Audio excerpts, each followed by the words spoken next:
American way. Throwing bets like haymakers. UFC fight night, no faking these heartbreakers. Punch stats, bankrolls, and scorecards never fold. 8 off 21 sports talking bold like fist catching gold.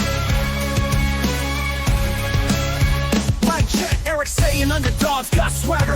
Weight counter champs got a granite jaw, won't stagger. Money on the line, bets as sharp as a dagger. Hot tops, bling, flashing lights, heavyweight bagger. 8 off 21, clash of minds. No surprise, Erik Wade in the ring, shouting on, shooting high. Fight night dreams, cold cash gleam in their eyes. Betting broad, UFC calls on the podcast sky. We've reached the part of the podcast can be talking some UFC. No chance. Who better to come on than Wade, aka at Top Flight Wagers on social media. Wade, how you doing, my man? What is going on? Glad to be back with you, my man.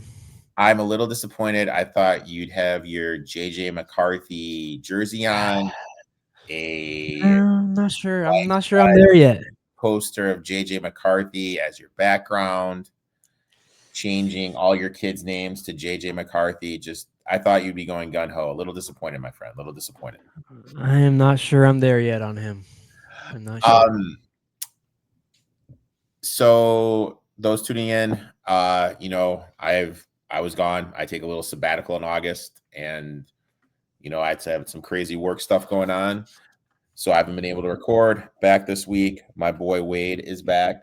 So got a loaded card, interesting card down in Mexico. So let's go ahead. Let's jump right into it. We each have 3 bets. What is your first bet, my friend?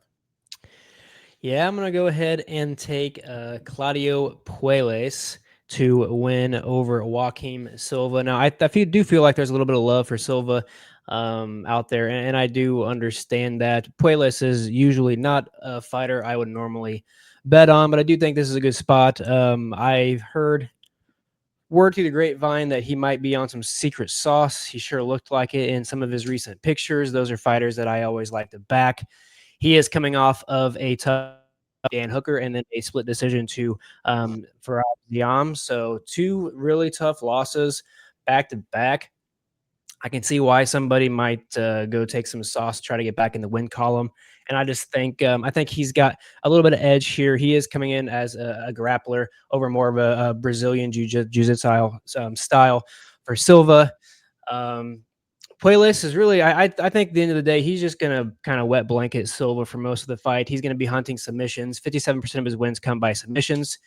He actually has 3 knee bars inside the UFC, so that's one of his specialty moves. He does like to establish himself with really more lower body type of submissions. His striking is not that good, but I do believe both of these guys are going to end up in the middle of the ring. I do believe he's going to be able to take down Silva. And it's just as long as he can get Silva on the ground, he's going to be fine. Silva is a little physical. He's strong for the weight class. So he is going to have to figure out how to get Silva down, but I do think he's going to do that. I don't know if he's going to really get a submission or not. I wouldn't mind a sprinkle on Puelles submission, but I do think the best play is just outright money line, since it's already pretty good odds as it is. I like that one. I like that mine. My next one is I'm going to Martinez plus 105. 27 years old, enters with confidence off a first-round knockout in his UFC debut. He's finished 7 of his last 8 inside the distance, 5 in the first round. Explosive, aggressive, relentless with pressure, mixes in fast combos, leg kicks, level changes to disrupt rhythm. Grew up in a fighting family, so that's something I look for. This kid's been fighting his whole life, thrives in chaotic exchanges, doesn't hesitate to transition between grappling and striking.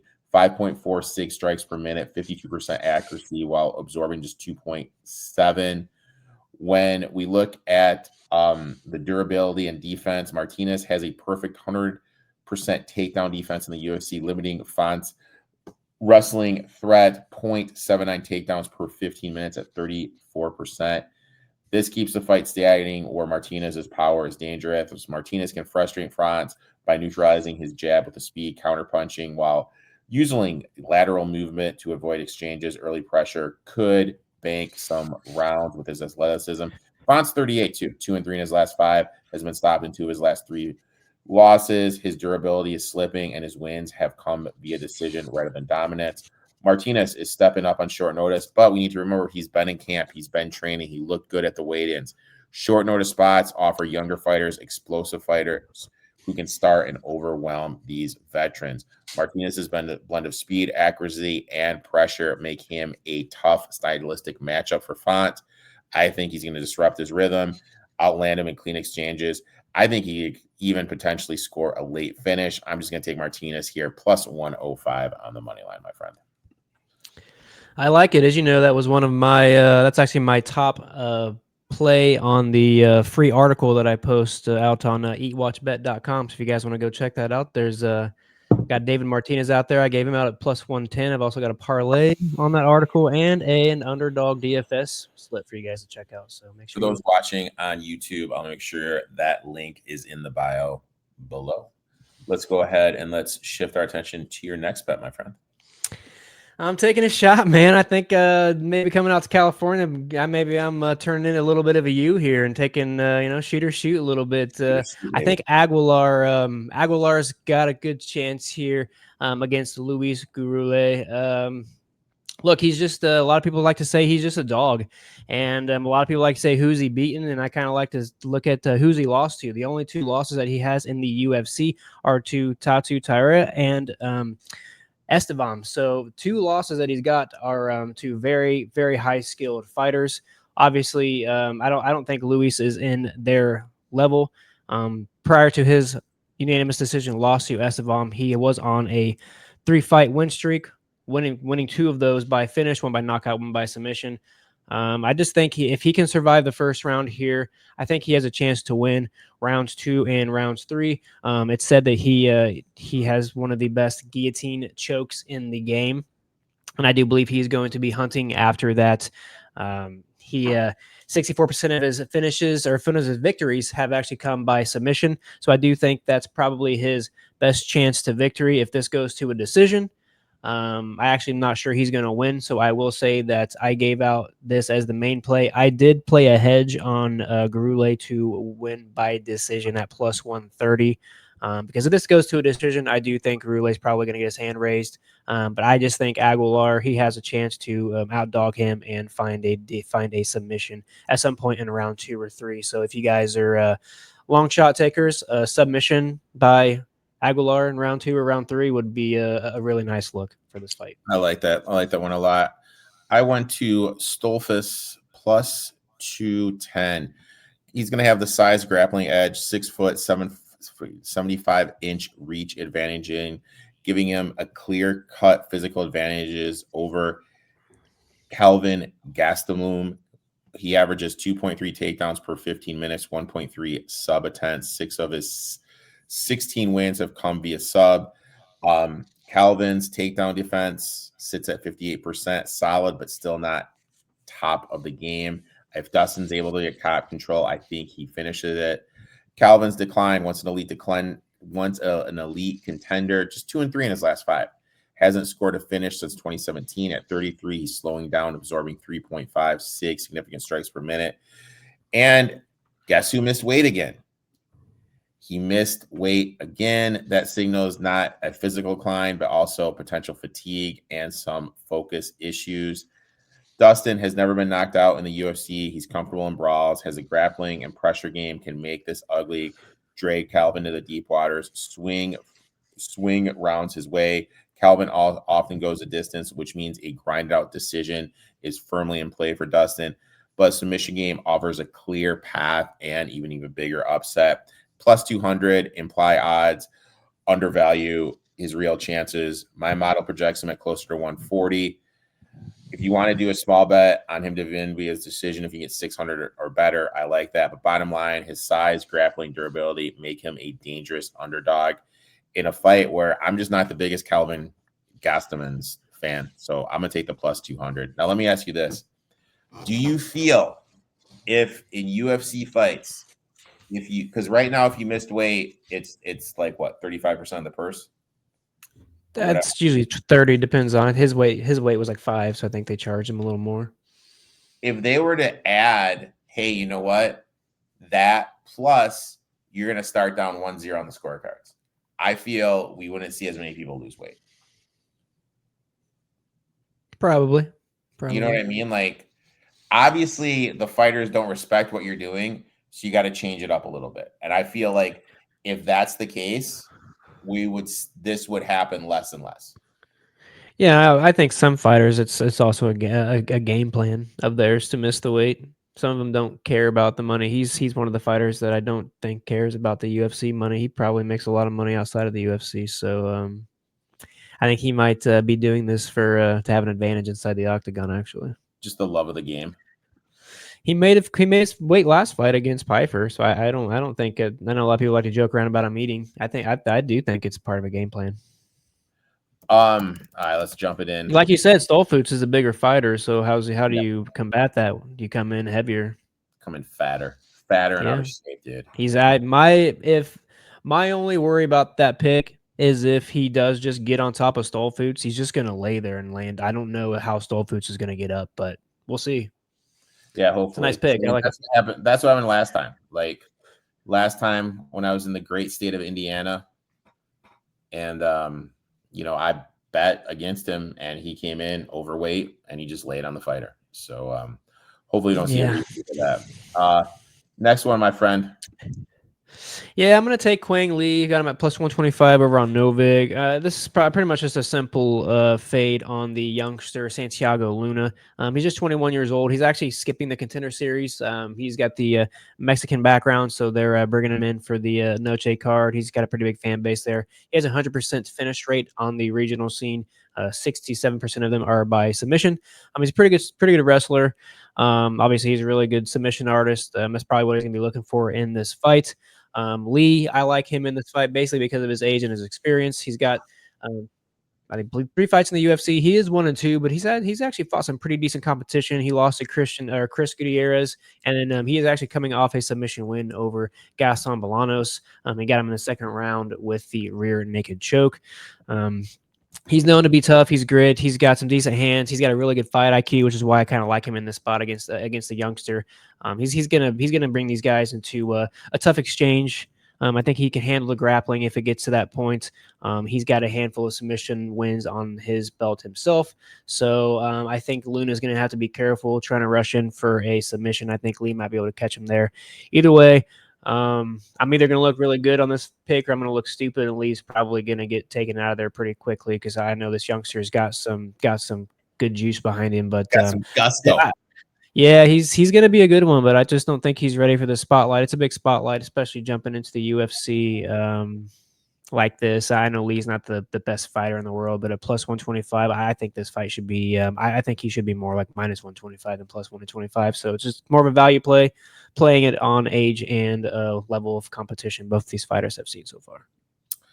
Like it. My next one, and look, dude, I'm shooting for the fences here. I'm literally shooting for the fences. But when you have a fighter that has had numerous layoffs, doing her second fight in a calendar year since God knows when, didn't look that impressive in her fight. Now, granted, I know who she was fighting. I'm just going to take Lemos here, plus 3. Yeah, I knew you were going to do this. I knew you were going to have this pick. Powerful, aggressive striker. Finished 9 of her 13 wins inside the distance. Suarez is more methodical, volume-oriented, which means Lemos can capitalize with a one-time early shot. Lemos lands 3.66 strikes per minute, 50% accuracy, above Suarez's 45%, while Suarez is defensively sounded. She's been caught in openings by explosive strikers before. Lemos' finishing power makes those openings even far more dangerous. Suarez, dangerous on the ground, but Lemos has proven her takedown defense is solid, and if she's able to make it hard for Suarez to dictate the fight to the mat, I like her chances. Even if she attempts takedowns, Lemos does have the threat for submissions or to scramble back to striking exchanges. Lemos is motivated to climb up the rankings after a couple losses to some top-tier opponents. Fighting as an underdog often favors a brawler like Lemos with huge finishing upside.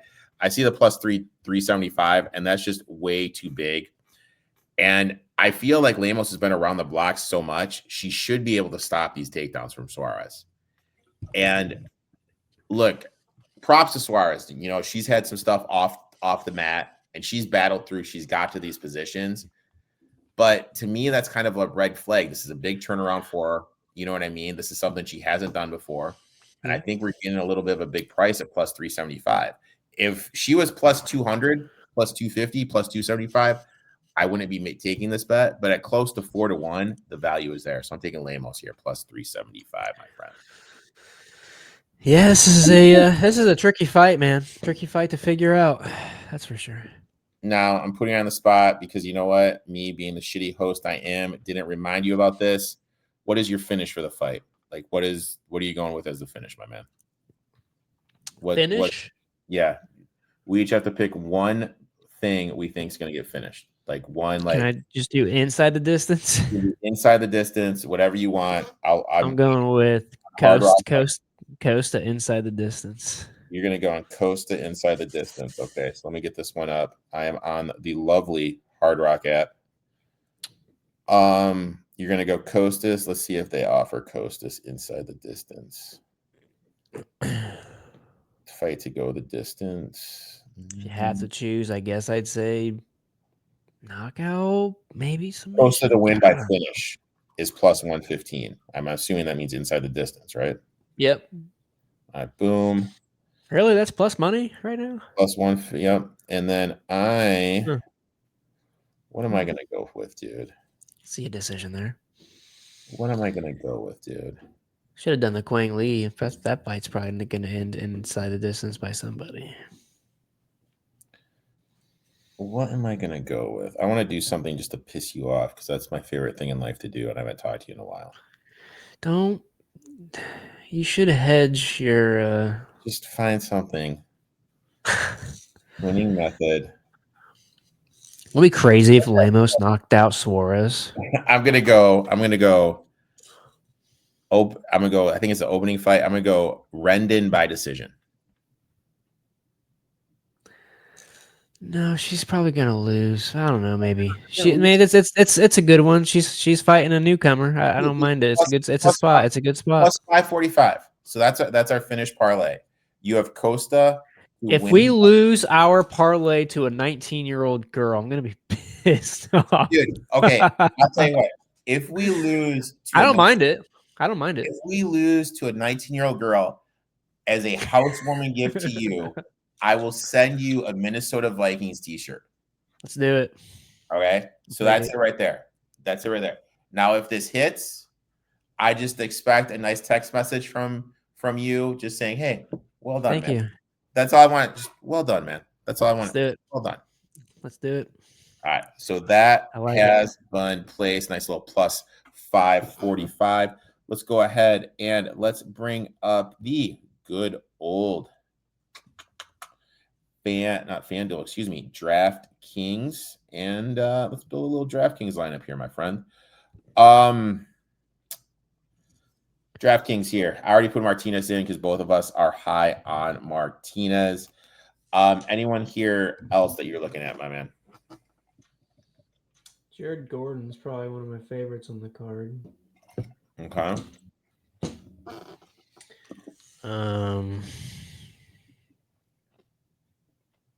Who's at the bottom? None of these guys really score a lot, average-wise.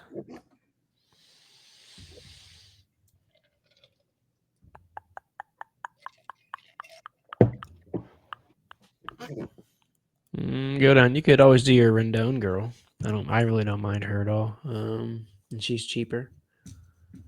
I mean, there's a lot. I mean, Lee's only 7,900. I like Lee. I like Puelles. The thing about this card is like almost every single fight is really close. A lot of these fights are close. It's hair. This is going to be a tough This is card to profit on. This is tough. Well, every fight's pretty good. All right. I like Zach Reese, but I don't know if we want to risk putting him in there. He's kind of a dummy. Zach Reese guy, but we do think Costa is going to win inside the distance, and we would want to put him in there. Yeah. Boom. I don't mind Rendon. Then we can go Rendon, Martinez, Gordon, Lee, Costa, Rendon, and how do you say his name? Puelles. Puelles. So there you have it. Puelles. That is our 50-50 lineup. Boom. I like it. Look at that, dude. I mean, we just ran it 20 minutes, hammered out everything, dude. I know it's, we're in the swing of it. We're going to be here every single week. There is a UFC card. Wade and I will be dicing it up and sharing our bets. We'll build you our favorite. That will be our thing now. Like I was thinking about this. You pick the finish you like. I pick the finish I like. We'll put the parlay together. I'll bet it. If it doesn't hit, you can call me an idiot. For the first one, I'll send you a nice little Minnesota Vikings t-shirt. I like it. Man, make sure to give that guy a follow at Top Flight Wagers. And best of luck in your bets. And you know what, my man? We'll talk soon. Good luck, everybody.